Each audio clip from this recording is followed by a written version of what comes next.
Yan mga Diaz, good morning. Meron naman tayong ayusin na XR200. So puntaan na tayo ng shop. Meron naman tayong ayusin na XR200. So kapon, XR200 na ayos natin. So ayun sa shop.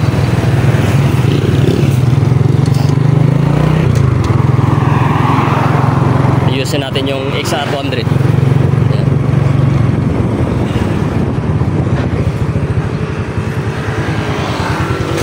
So ito naman ayusin natin mga Diaz kasi maingay rin yung kanyang makina. So check natin kung ano yung sira niya. Shout out Singlan. Boss, shout out. Try natin pandarin mga Diaz. Pakinggan natin yung kanyang tunog.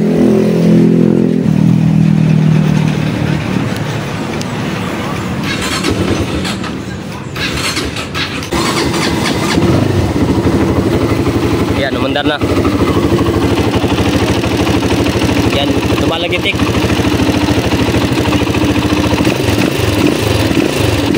Yan, maingay. Marami na tayong video nito sa ating YouTube channel. So, check rin natin yung kanyang timing chain. Yan. Yung kanyang tensioner. So, buksan natin at balikan ko yung mamaya pag mabuksan na natin. So ito na mga Diaz, nabuksan na natin. So katulad kapon yung pag-check natin sa XR200. So ganitoon pa rin natin. Ayan, maluwag pa rin mga Diaz. Ayan, maluwag siya. At kapag ganito mga Diaz, ayan, tingnan nyo yung sa top niya. Ayan, nakatutok yan dito. Ayan, malayo siya. So kapag ganito, ibig sabihin yan, ang timing chain ay patak na. Kaya hindi makuha-kuha agad yung kanyang top. Ayan. So malayo siya. Late ng kunti. So dahil yan sa timing chain. Pero kung bago yan, madali nyo lang may top kapag bago yung timing chain. Ayan. So check natin sa balbula.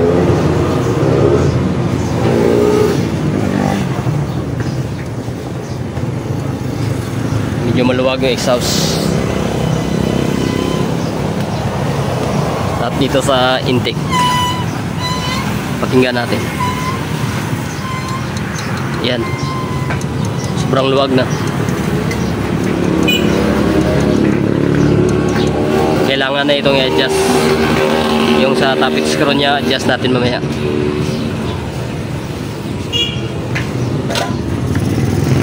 So bali ito, papalitan na natin ang timing chain at yung sa kanyang tensioner. Ayan, para balik sa yung dati niya. Papalitan natin yung timing chain. Ayan, so bali dito pala mga Diaz. Ayan, dinugtungan nila ng nut. So ito yung palatandaan na yung kanyang timing chain sobrang luwag na. Kaya dinagdagan na dito sa kanyang tensioner. Kung paano natin sa malaman kung sira na itong kanyang tensioner. So kapag ganito, ganituin nyo lang. Ayan, pansinin yung haba nya. Ayan. So habang umiikot yung kanyang timing chain, so yung tension ng timing chain hindi na kaya ng inyong tensioner. Ayan, kaya nagkukos ng ingay ang inyong sahid banda. Ayan. So papalitan na natin ito, yung kanyang tensioner. Gawin natin yung magneto mga Diaz para makuha natin yung kanyang timing chain.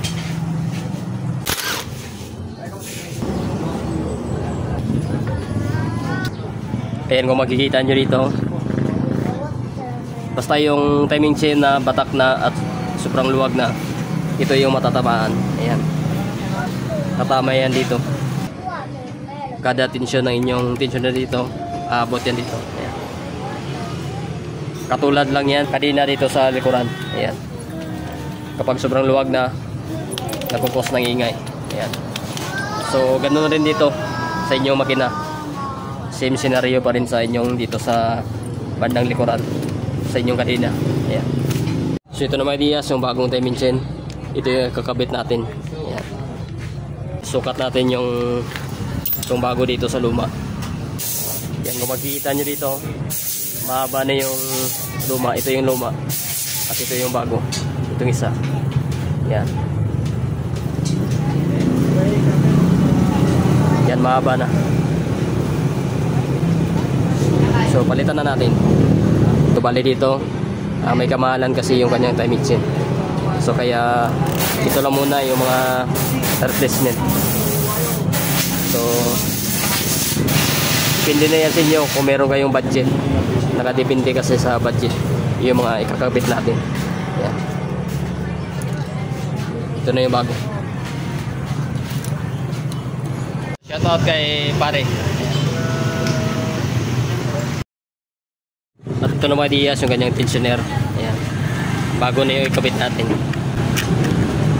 So kapag ganito, pag sobrang haba dito, katulad nun sa mga unang video natin, cut natin ito. Kailangan nating putulan kaunti para hindi sa masyadong batak pag ikapitan natin doon. Ayan.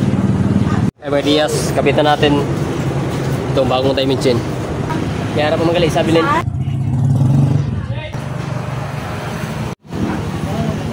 So mga ideas, ganyan yung pagkapit natin. Mas maganda kapag bago na yung kanyang timing chain.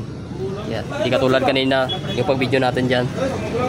So yun yung kanyang top. Dapat nakalipil yung guhit dito. Ayan. Ayan. Tapos nakatap. Dito nakatutok. So yan, marami na tayong video nito about dito sa makina. Sa mga Gilex XR200. Ayan. Pati pa sa motor. Ikakat na lang natin itong kanyang tensioner. Bawasan natin yung konti at ibalik natin itong dulo niya. Ayan. So ito mga ideas, ikat natin. Ayan, yung ginuhit natin. Ayan. So ito na mga ideas, takat na natin. Ayan. Pagkatapos niya mga ideas, gatituhin natin. Pero bago yan, isukat muna natin dun sa makina. So ito mga ideas, tamang-tama lang yung pagkat natin. Pag release nito, yan, yung tension niya mano na sa timing. Ayan. Kasi pag hindi natin i-cut, may tendency na mapuputol siya. Ayan. So ito naman ideas, nalagyan na natin. Ayan. Para may lagay natin ito. Ito yan nakalock. Yan. So hindi na yan matatanggal. So ito naman ideas, kabitan natin yung kanyang tensioner. Pagkatapos yan, i-release na natin ito. Ayan. So automatic na yan maglalak. Ayan. So dapat nyo pa rin i-check mga ideas, dapat wag masyadong maigpit. Ayan, kuha natin. Ayan. So ganun lang mga ideas, goods nito. Balik na natin yung kanyang magneto, cover, at mamaya panda rin natin. Ayan. Adjust rin natin yung kanyang sa tapping screw sa kanyang valvula. Ayan. Ayan, nabalik na natin yung cover niya dito. Takip, adjust na natin yung kanyang valvula. Ayan. Pagkatapos ito mga ideas, panda rin na natin. Ayan. So ito mga ideas, natapos na natin.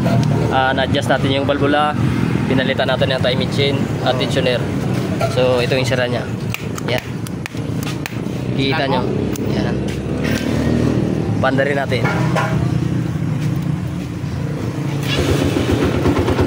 Ayan. Wala na yung lagatik. So bali yung sa clutch side na lang. Ayan. Pag pinagkakain natin. So yung banda sa taas wala na. Ayan. So goods nitong XR200. Peace out.